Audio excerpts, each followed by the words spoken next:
नमस्कार। आदर्श विद्या मंदिर कोलिया की ऑनलाइन कक्षा में आप सभी का हार्दिक स्वागत है। आज हम बात करेंगे कक्षा 8वीं व्याकरण भाग सर्वनाम की। तो सबसे पहले हम देखते हैं सर्वनाम की परिभाषा। संज्ञा के स्थान पर प्रयुक्त होने वाले शब्दों को सर्वनाम कहते हैं, अर्थात संज्ञा शब्दों की पुनरावृत्ति को रोकने के लिए जिन शब्दों का प्रयोग किया जाता है उन्हें सर्वनाम कहते हैं। उदाहरण है मैं, तुम, आप, वह, यह, क्या, कुछ, कौन आदि। सर्वनाम शब्दों का प्रयोग भाषा की सुंदरता, सरलता एवं संक्षिप्तता के लिए किया जाता है। मूल रूप से सर्वनाम के 6 भेद होते हैं: पुरुषवाचक सर्वनाम, निजवाचक सर्वनाम, निश्चयवाचक सर्वनाम, अनिश्चयवाचक सर्वनाम, संबंधवाचक सर्वनाम, प्रश्नवाचक सर्वनाम। पहला भेद है पुरुषवाचक सर्वनाम। जिन सर्वनाम शब्दों का प्रयोग वक्ता, श्रोता और विषय के स्थान पर होता है उन्हें पुरुषवाचक सर्वनाम कहते हैं। पुरुषवाचक सर्वनाम के 3 भेद होते हैं। पहला उत्तम पुरुष वक्ता, जिसको हम बोलने वाला भी कह सकते हैं। दूसरा मध्यम पुरुष श्रोता, जिसे हम सुनने वाला भी कह सकते हैं। तीसरा प्रथम पुरुष विषय, जो बातचीत का विषय होता है उसके लिए प्रथम पुरुष का प्रयोग किया जाता है। सबसे पहला है उत्तम पुरुष। बोलने वाले के बदले में आने वाले सर्वनाम शब्दों को उत्तम पुरुष कहते हैं।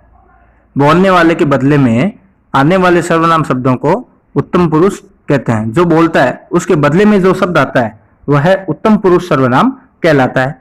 जैसे मैं पुस्तक पढ़ता हूँ, तो यहाँ पे जो मैं शब्द है वो उत्तम पुरुष है, क्योंकि ये बोलने वाले के स्थान पर आया है। हम कबड्डी खेलते हैं, तो ये हम शब्द है वो बोलने वाले के स्थान पर आया है। यहाँ गहरे छपे मैं और हम शब्द बोलने वाले और वालों के स्थान पर आए हैं। तो मैं एक वचन, हम बहुवचन है, अतः ये उत्तम पुरुष सर्वनाम शब्द है।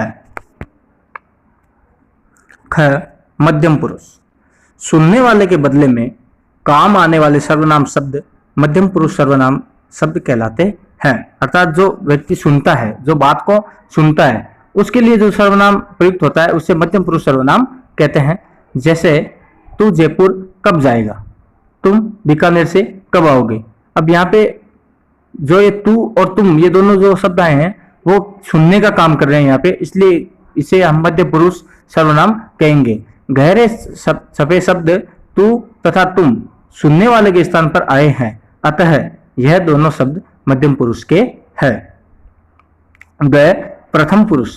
कहने वाले और सुनने वाले की बातचीत का केंद्र जो संज्ञा पद होता है उसके बदले में प्रयुक्त शब्द प्रथम पुरुष सर्वनाम शब्द होता है। जैसे वह बहुत अच्छा लड़का है, वे आज खेलने जाएंगे। इन दोनों वाक्यों में गहरे छपे शब्द वह और वे ऐसे संज्ञा शब्दों के बदले में आए हैं जो चर्चा का विषय है, अतः यह दोनों प्रथम पुरुष के सर्वनाम है।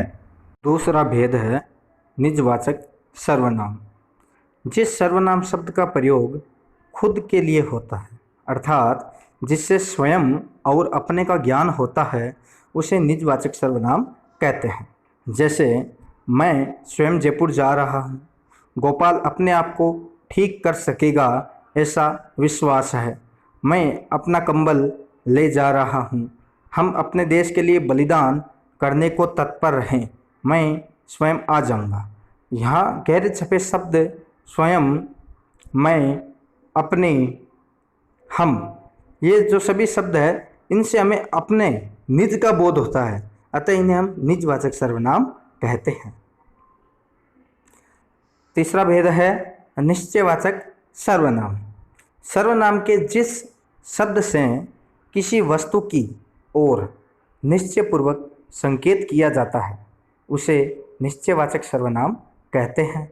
इस सर्वनाम में वस्तु की समीपवर्ती यानी पास और दूरवर्ती अर्थात दूर वस्तु का बोध होता है, उसे हम निश्चयवाचक सर्वनाम कहते हैं। जैसे यह उसकी पुस्तक है, यह फल स्वादिष्ट है, वह आम का पेड़ है, वह अशोक है। तो हम ये मान सकते हैं कि यहाँ जो छपे शब्द है गहरे में, यह वो वस्तु की निश्चितता व समीपवर्ती का बोध कराते हैं, और जो वह शब्द है वह वस्तु की निश्चितता व दूरवर्ती का बोध कराते हैं, अतः हम इन्हें निश्चयवाचक सर्वनाम कहते हैं। चौथा भेद है अनिश्चयवाचक सर्वनाम। जिन सर्वनाम पदों से किसी वस्तु, प्राणी आदि का निश्चय ना हो और संदेह बना रहे, उसे अनिश्चयवाचक सर्वनाम कहते हैं। जैसे कोई लिख रहा था, कुछ बज रहा था, संभवतः कोई आया होगा, हम किसी का कुछ नहीं बिगाड़ सकते, स्कूल में कुछ खा लेना। तो इन वाक्यों में गहरे छपे शब्द कोई, कुछ, किसी, जो शब्द है इससे किसी प्राणी या वस्तु का स्पष्ट बोध नहीं होता है, इसलिए इन्हें अनिश्चयवाचक सर्वनाम कहते हैं। अगला भेद है संबंधवाचक सर्वनाम। जिन सर्वनाम शब्दों के द्वारा वाक्यों में पारस्परिक संबंध स्थापित होता है, उन्हें संबंधवाचक सर्वनाम कहते हैं। जैसे जो ढूंढेगा सो पाएगा। तो यहाँ पे ढूंढेगा और पाएगा, इन दो शब्दों में संबंध स्थापित करने के लिए जो, सो, इन दोनों शब्दों का प्रयोग किया गया है, इसलिए इन्हें संबंधवाचक सर्वनाम कहते हैं। जैसा करोगे वैसा भरोगे, जिसकी लाठी उसकी भैंस। लाठी और भैंस इन दोनों शब्दों के बीच में पारस्परिक संबंध स्थापित करने के लिए जिसकी और उसकी, इन दोनों शब्दों का प्रयोग किया गया है। जो परिश्रम करेगा वही सफल होगा। गहरे छपे शब्द वाक्य में संबंध स्थापित करते हैं, इसलिए इन्हें संबंधवाचक सर्वनाम कहते हैं। अगला भेद है प्रश्नवाचक सर्वनाम। जिन सर्वनाम शब्दों के द्वारा प्रश्न का बोध होता है तथा संदेह